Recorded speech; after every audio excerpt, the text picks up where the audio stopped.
Was it just me? I don't think it was. I can't have been the only one.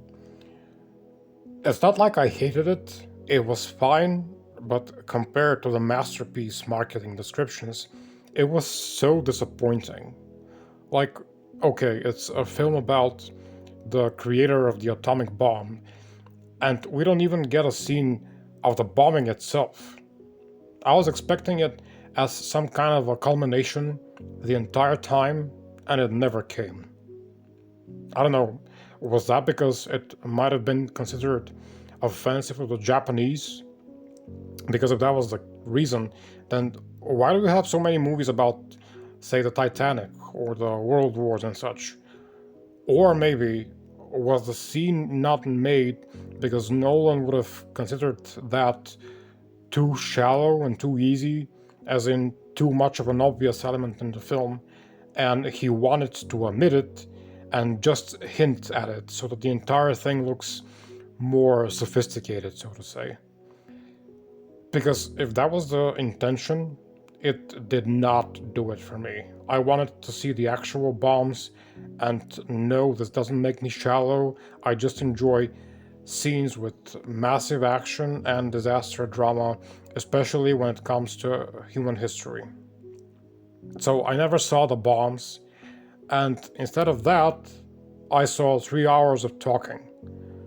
And it's not like I don't like scenes with talking. I'm a person who knows by heart most of the conversations in I Claudius because that's how much I enjoy quality conversation scenes with actors who deliver the lines perfectly.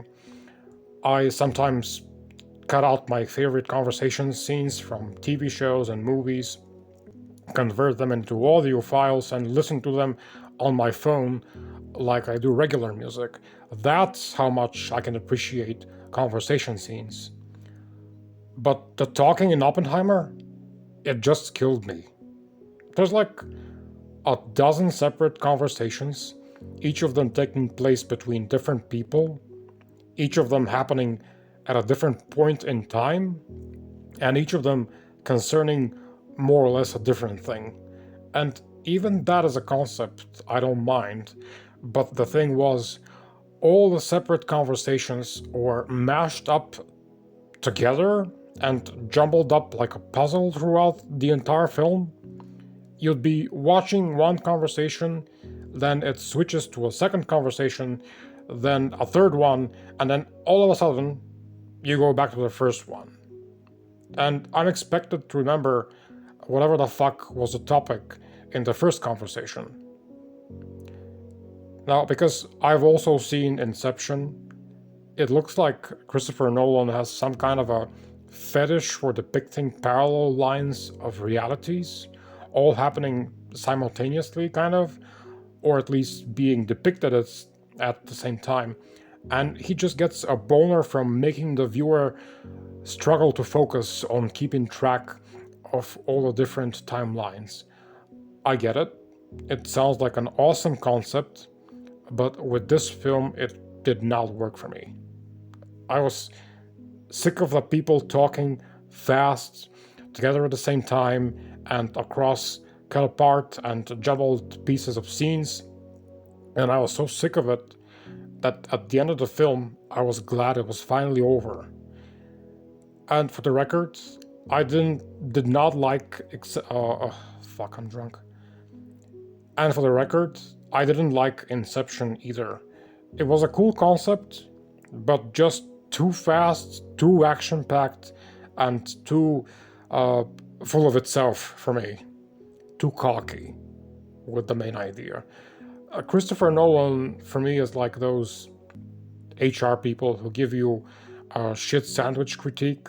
Like, they want to give you bad news, and in order to do it, they wrap the bad news up in something positive as well, so that they soften the blow. So with Nolan stuff, I didn't like Inception. Then I considered Interstellar one of the greatest movies ever made, and now I didn't like Oppenheimer. I'll say one thing. I really enjoyed Einstein's depiction. Everything about him. The actor, the lines, the delivery, the ending, all of it. But as for the film in general, I think it was kinda crap. And what pisses me even more is that they engaged in all these glamorous marketing campaigns like for such a long time before seeing the actual film. I had already heard many times over that the film was a masterpiece. I get really fucking annoyed when something gets self proclaimed as a masterpiece. Like, it's not for you to say. Get out there so people can see you, wait for the feedback, and they're gonna tell you whether you're a masterpiece or not. Else it's just so arrogant and I can't stand it. And I get they're doing it to ensure the cash flow with the theaters, but still, I fucking hate it.